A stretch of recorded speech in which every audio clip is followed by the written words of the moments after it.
Alors cet axe, la métropole géographique, naît en fait à la fois d'une lecture et d'un étonnement originel. La lecture, c'est le porter à connaissance des éléments du PADD, du futur PLUI, puisqu'on est en 2016. PADD, c'est le projet d'aménagement et développement durable. C'est un peu le verrou en termes de projet du futur document d'urbanisme qui gouverne l'usage des sols de la métropole grenobloise et qui, en fait, dès les premières pages, évoque la figure de métropole montagne pour évoquer la métropole grenobloise. Ce qui est assez étonnant à Grenoble, c'est que certes, la montagne est présente, elle est peut-être même omnipotente et parfois, est-ce qu'elle ne nous rend pas un petit peu amnésiques au regard d'autres grandes figures, cette fois-ci géographiques également, que sont à la fois la plaine, l'eau, le réseau hydrographique et le travail de recherche a commencé là. Il fallait peut-être sortir de cette amnésie collective qui nous visait en permanence, en effet, regarder ce qui était au bout de chaque rue, les montagnes, pour revenir à là où on habite, la plaine, ces berges de rivières qui n'en sont pas toujours, qui ne sont pas nécessairement pensées comme des espaces publics où les Grenoblois, demain, pourraient envisager d'y loger plus longtemps, d'y habiter plus longtemps, de les utiliser, tout particulièrement dans un monde qui se réchauffe. Faire de l'Isère, du Drac, non pas des cours d'eau que l'on endigue, dont on se protège, mais des cours d'eau que l'on a envie d'arpenter, parce qu'ils sont des climatiseurs, certes, mais ils sont aussi demain des espaces paysagers, des espaces publics d'une nature un peu différente que ceux des espaces centraux, moins minéraux, qui racontent une histoire différente dans leur rapport à la nature, qui permettent peut-être même de s'y sensibiliser. C'est aussi toucher du doigt, dans le fond, l'avenir de l'homme, non pas en train de regarder la nature, mais dans la nature. Alors comment on s'y est pris méthodologiquement? Assez simplement. Premièrement, on est allé regarder les récits. Et le récit de Grenoble, l'un des récits de Grenoble, c'est le récit de la modernité, c'est celui du XXe siècle, à savoir la technopole. Cette frange d'activité qui est économique, intellectuelle, cognitive, disons, qui aujourd'hui pilote, gouverne, oriente, pendant longtemps en tout cas, a orienté les formes de développement à la fois économique et urbain à Grenoble. Et puis en déconstruisant ce récit, on s'est dit, tiens, c'est le récit certes, mais de la modernité en effet, des fins 19e, début 20e siècle. C'est aussi le récit de la victoire finalement de l'ingénierie sur un site dont certains disaient qu'il était tout simplement inhabitable. Inhabitable parce qu'il fallait lutter contre la pente, inhabitable surtout parce qu'il fallait lutter contre l'eau. N'oublions jamais que Grenoble, dès le XIIIe siècle, subit par cycle des inondations meurtrières, encore au XXe siècle, dont parfois on oublie les traces. Et là, tout simplement la conscientisation qu'il y a un risque. Et c'est ça qui nous a intéressés, c'est de se dire, tiens, dans le fond, ici, le rapport à la géographie, soit un rapport de domination et donc d'exploitation. L'hydroélectricité, c'est ça, c'est l'exploitation finalement de l'eau qui dévale la pente et dont l'énergie mécanique produit tout simplement de l'hydroélectricité. Mais c'est aussi un risque qui rend finalement difficile un dialogue autre, le rapport à ce qu'on appelle la géographie et peut-être même le paysage. En se disant, premièrement, cette métropole, on va essayer de l'arpenter. Et on va arpenter ces différentes figures géographiques. La pente, les coteaux, les collines, les vallons, les vallées. Bref, toute cette sémantique géographique qui rend compte finalement de la très très grande diversité des paysages grenoblois. Et comment on a fait? On a fait des transects.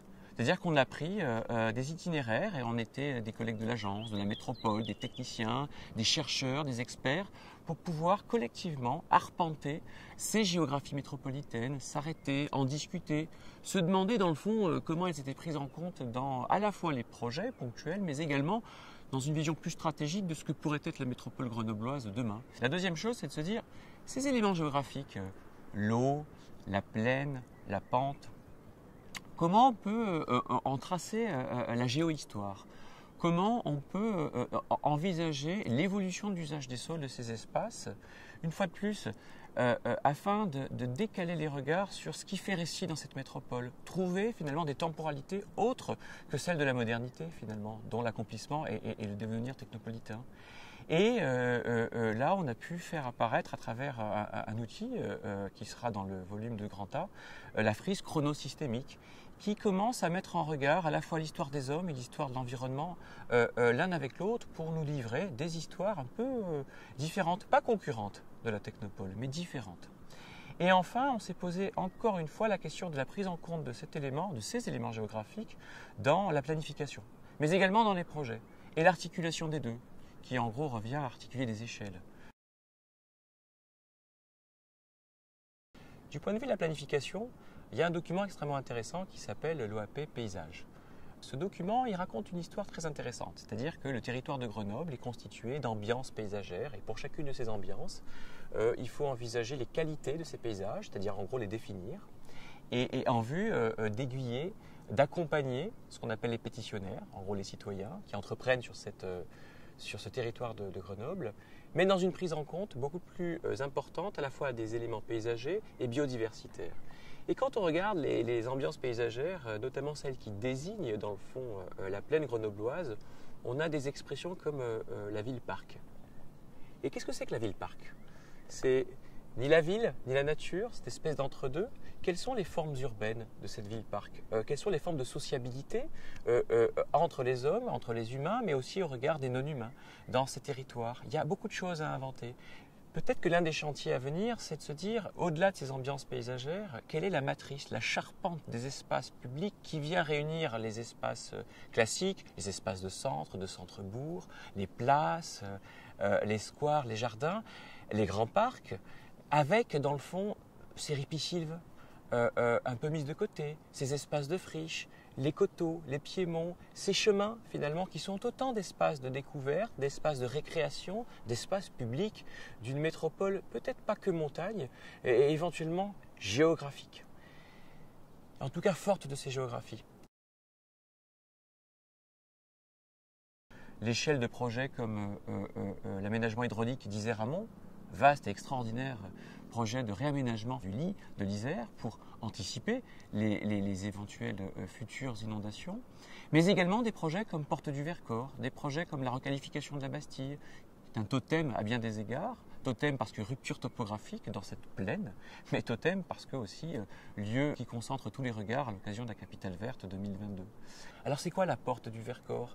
C'est un espace public, c'est un dispositif paysager qui nous invite à nous rendre vers justement ce Vercors, c'est-à-dire tout simplement une pente par rapport à une plaine. Et là, le projet Mikado est plein de promesses en ce sens qu'il épouse les contours de la géographie pour donner du sens aux espaces collectifs.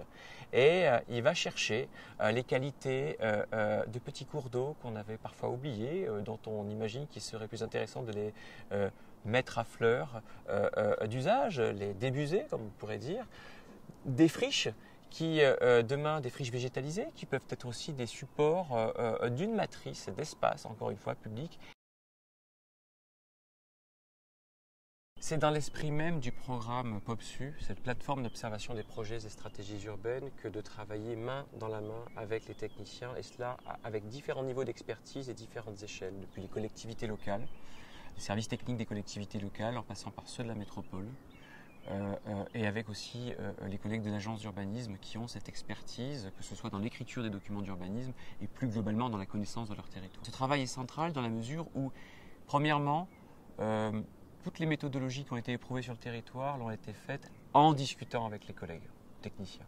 C'est-à-dire qu'on a à la fois soumis des méthodologies, des protocoles, et on a fait participer les collègues. Quand je disais éprouver le territoire, dessiner le territoire, chercher finalement d'autres objets qui peuvent le raconter différemment, c'est véritablement dans le cadre des discussions avec les techniciens, les experts nombreux sur ce territoire. Deuxièmement, c'est de se dire qu'on apprend ensemble.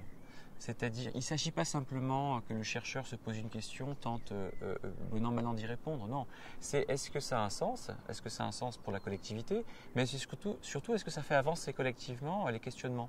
Est-ce que ça peut même transparaître dans l'écriture réglementaire ou même la désignation de certains éléments de stratégie, ou en tout cas les orienter ou les remettre en discussion?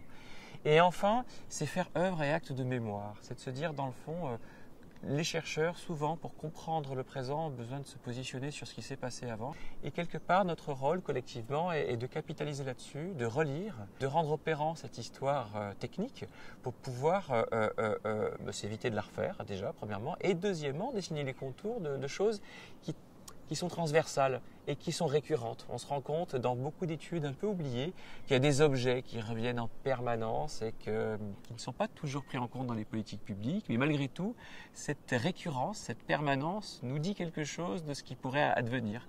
Dans le fond, il n'y a jamais de page blanche, que ce soit dans les politiques publiques, dans la recherche ou dans l'écriture de ces documents qui nous gouvernent.